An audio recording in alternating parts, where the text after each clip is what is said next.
मशीनों की निरंतर गूंज, पिघली हुई चांदी की चमक और बेहतरीन कारीगरी से जटिल पायलें तराशना। एक समय था जब सलेम के चहल पहल भरे शेवापेट इलाके में ऐसी तस्वीरें आम हुआ करती थीं। लंबे समय से शेवापेट की पहचान दक्षिण भारत के सबसे बड़े चांदी की पायल निर्माण केंद्रों में होती थी। तमिलनाडु में कभी 1000 से ज्यादा पायलों की दुकानें थी। इन दुकानों पर काम करने वाले कारीगरों की कई पीढ़ियां इन दुकानों से अपने परिवार पाल चुकी हैं। लेकिन हाल के दिनों में चांदी की कीमतें बढ़ने की वजह से ज्यादातर दुकानें बंद हो गई हैं। चांदी की कीमतों में अचानक हुई वृद्धि ने सीमित पूंजी के साथ काम करने वाले छोटे कारीगरों के लिए ये उत्पादन लगभग असंभव बना दिया है। விலைங்கிறது நிரந்தரமான ஒரு விலை இருந்தால் தான் வெள்ளி தொழில் செய்ய முடியும். நிரந்தர விலையில் இப்போ வாங்கி 2660 ரூபாய்க்கு வாங்குறோம், உடனே 20 இறங்குது, 40 ஏறுது. இப்படி இருந்தால் வெள்ளி தொழில் எப்படி செய்ய முடியும்? நம்பி எப்படி முதலாளிங்க வாங்குவாங்க? அதோட அந்த வெள்ளி 10 கிராம் விற்று சாப்பிட்டுட்டு இருக்கலாம்.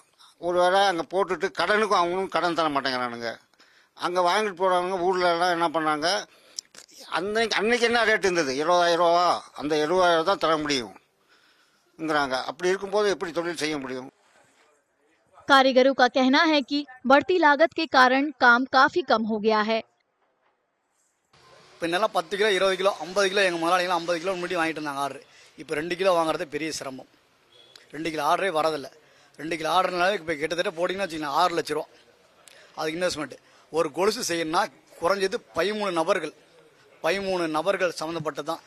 ஃபஸ்ட்டு உருக்கிற கடைக்காரங்க, கம்மி மிஷினு, டச்சு கடை, கெட்டிப்பூ, குஷ்பு செய்கிறவங்க, லூஸ் செய்கிறவங்க, கை மெருக்கு போடுறவங்க, மிஷின் மெருக்கு போடுறவங்க, கலர் வைக்கிறவங்க, இவங்க எல்லாம் போய் தான் கடைசியாக நூல் கட்டி முதலாளிட்ட கொடுத்தா முதலாளி கொண்டு போய் போடுவார். அதுவும் கடைக்காரங்க வாங்கினாங்களா அவங்களும் தரதில்லை, அவங்களுக்கு வியாபாரம் ஆனால் தான் தரும். இப்போ நான் நடுத்தர மக்கள், ஒரு மக்கள் பொண்ணுக்கோ பிள்ளைக்கோ யாருக்கோ கல்யாணம் போகுதுன்னா ஒரு கொலுசு எடுக்க போனால் வச்சுக்கலாம், ஒரு 50 கிராம் கொலுசு எடுத்தாலும் கிட்டத்தட்ட 20,000 ரூபா வேணும். கொலுசு போடுறதுக்கு வாய்ப்பே இல்லை. பிரச்சனை என்னன்னா இப்போ தொழில் ஃபர்ஸ்ட் மாதிரி இல்லை. ஏன்னா ரேட் ஏறினால ரொம்ப கம்மியாயிடுச்சு. இதில் வந்து 25% 20% தான் ஓடிட்டு இருக்கு தொழில். அதனால ஒன்றும் இதை சம்பாதிக்க முடியல, சம்பளம் கொடுக்க முடியல, வாடகை கட்ட முடியல, ரொம்ப பிரச்சனை இருக்கு. आगामी चुनाव का मौसम शिल्पकारों की चिंता को और बढ़ा रहा है। श्रमिकों को डर है कि चुनावी आचार संहिता के तहत सख्त परिवर्तन और परिवहन जांच से उनका कारोबार और भी ज्यादा प्रभावित हो सकता है। ரியல் எஸ்டேட்லாம் டவுன் ஆனதுனால பொதுமக்களும் வெள்ளியிலேயே வந்து இன்வெஸ்ட் பண்றாங்க. இப்போ கோல்டில் இன்வெஸ்ட் பண்றதை விட கடந்த 4 மாத காலமா பாத்தீங்கன்னா வெள்ளியில தான் அதிகம் வந்து இன்வெஸ்ட் பண்றாங்க.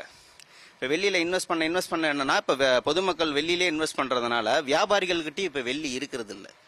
அதுதான் காரணம். இன்னும் வந்து இதுல இருந்து மீண்டு வர முடியல. இப்போ சொல்ல போனா 2 வாரத்துல வந்து எலெக்ஷன் டேட் அனௌன்ஸ் பண்ணிட்டாங்க அப்படின்னா எலெக்ஷன் ரிசல்ட் வர வரைக்கும் அடுத்த 6 மாசத்துக்கு இதை எங்கேயுமே பண்ண முடியாது. கஷ்டம். இன்னும் வந்து ரொம்ப சிரமமான சூழ்நிலையா தான் இருக்கும்.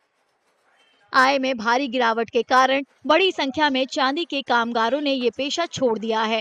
कई लोगों ने आजीविका के अन्य साधन अपना लिए हैं और कुछ नौकरी की तलाश में पलायन कर गए हैं। कई कामगार अब तमिलनाडु की पारंपरिक चांदी उद्योग के लुप्त होने से पहले सरकार से तत्काल हस्तक्षेप की अपील कर रही हैं।